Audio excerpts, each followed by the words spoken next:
So I felt we were at an impasse where we needed to get our selection from 2 to 1. So this is another opportunity to go, all right, client, here are 2 great options. We need to pick one to focus on more. And this is when you may like one. I may like this right one better personally as a designer, but it's really what the client wants and what the client needs. A little bit less about what's my personal favorite.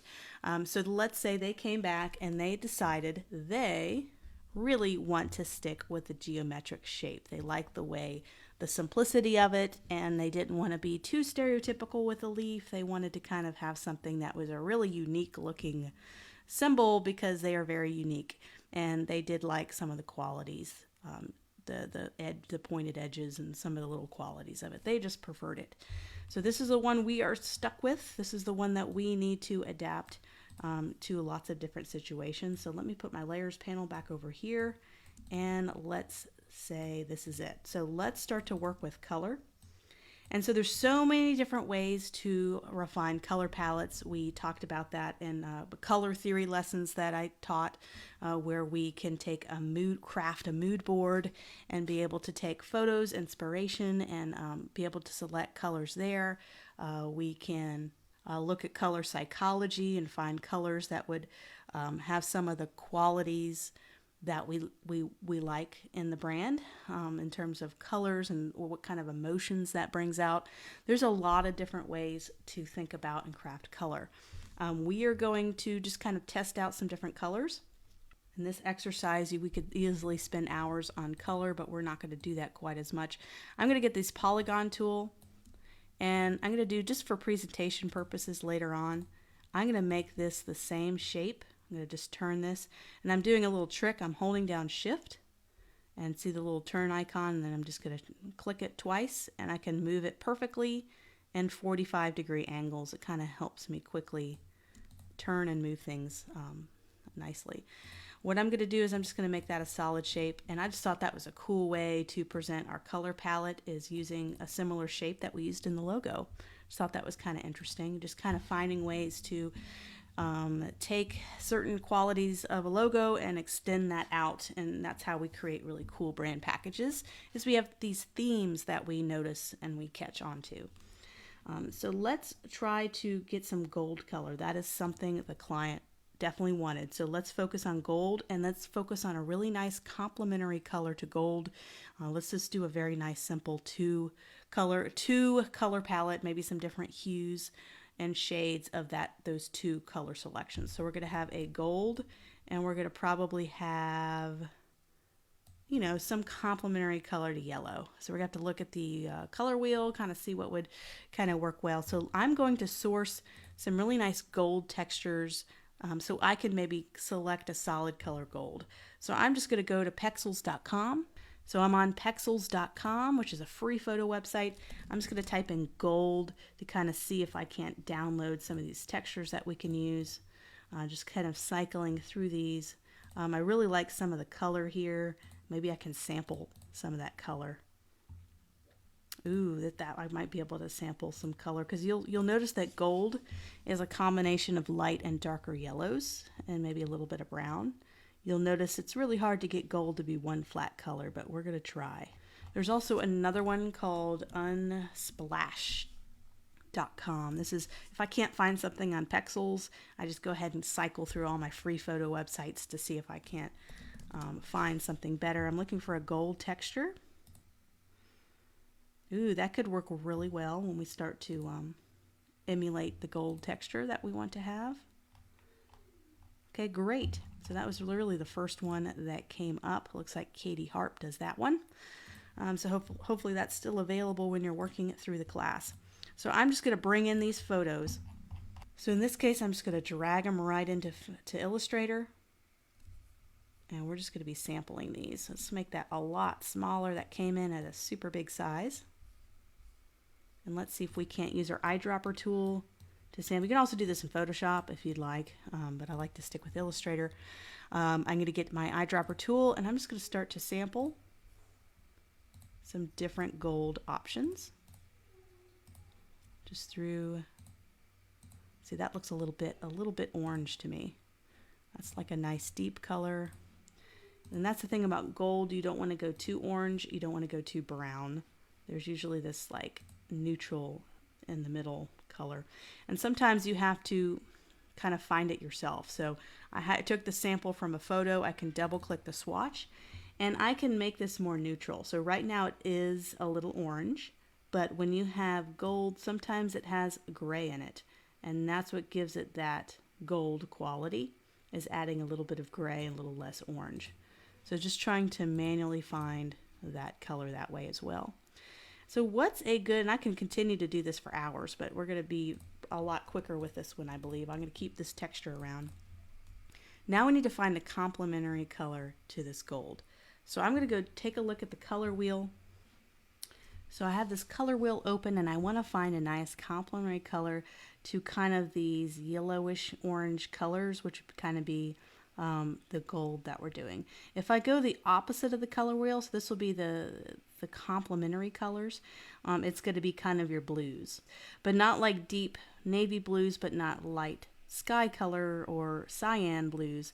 It's going to be kind of these in the middle blues right here. So I'm taking this as an idea of maybe choosing a blue complementary color. And let's kind of see what this looks like. I'm going to just kind of generally pick some here in the blues because that's pretty bright. We want kind of a chill. So we already have this gold. We want elegant, chill, high end. So we don't want it to be quite as vibrant. So we're just going to adjust some of these sliders. We can even be working in CMYK mode. If we're doing logo design, if we want to do print materials. Right now I'm just in RGB, but that's a whole nother lesson for a whole nother day. So let me kind of, what I really like to see is taking a little bit of that vibrancy away. I'm just reducing the blue and I'm starting to get a little bit of this green to it that looks really lovely. Right about there. Oh, and sometimes it's just, you find it. It works really well. There's some science to it, but there's also just, you're going to find it. You're going to find it. And so if I increase red, it's going to add too much of the pinkish qualities. I don't like that. So I'm going to reduce it down to 0 red. I'm going to we can increase the green, but I don't think green and yellow are quite as complementary. But I do like the idea of having some of that reduction in blue, which is going to add a tiny bit of green. Okay, and so I'm going to go down here to my menu. I can switch this to CMYK at any time and find out what the ink mixture is. So when you get something printed physically onto paper or a banner or a poster, you're going to have 4 different color plates that they're going to use. They're going to have a color plate that prints cyan. They're going to have a color plate that prints magenta, yellow, and black. And so this is going to be your mixture of ink. And I was able to call that out in my color panel by going to the more options.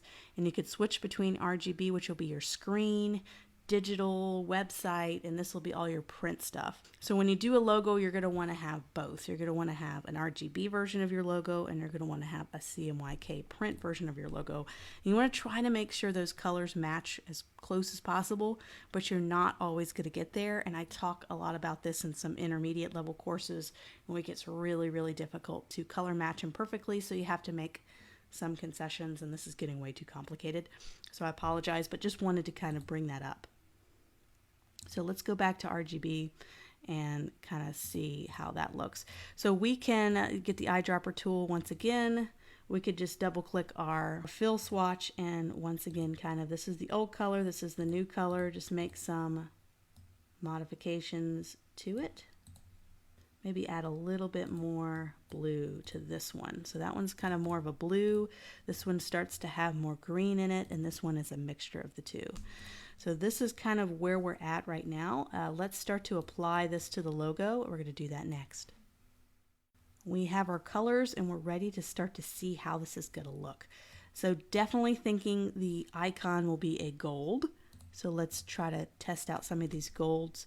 And you'll notice if I highlight my symbol and I do the eyedropper tool and I do this fill, it's going to make everything a fill, like instead of adapting to the stroke. So what I'm going to do, if I'm happy with my stroke width, which I believe I am, and always make a copy of this before you do it, so you can make a copy, slide it over, or save a new document just go up to Save As and rename it so you still have your old document to have. I want to outline the paths. So I'm just going to go up to Object, Path. I'm just outlining the stroke, and instead of being a stroke that I can change, it's now just a physical object. And what I can do is I can join. Right now we have two separate elements. We have a triangle and we have this kind of hexagon. Let's go ahead and combine this by using the Shape Builder tool. So I'm just going to get the Shape Builder tool, and I'm just going to combine all of this. And when I do this, it's going to do the fill as well. So what I need to do is I'm just going to kind of select just the stroke areas. Notice how I'm just doing that, selecting these to go down, and now I can unify all of these lines as one object, just like that. So now this is one physical object. It's going to make adding gradients easier. It's going to make playing with color a little bit easier. I don't have those live strokes I have to worry about. So now I would be ready to just go ahead and get the eyedropper tool and start to see what some of these gold color looks like. And so let's do a complementary color. We can even keep this black if we want to. We don't have to do a two-tone color. Let's see what kind of a darker color looks like here. Let's not worry about these variations right now. Let's just play around with color. So let's make a lot of different copies of this so we can see what this can potentially look like.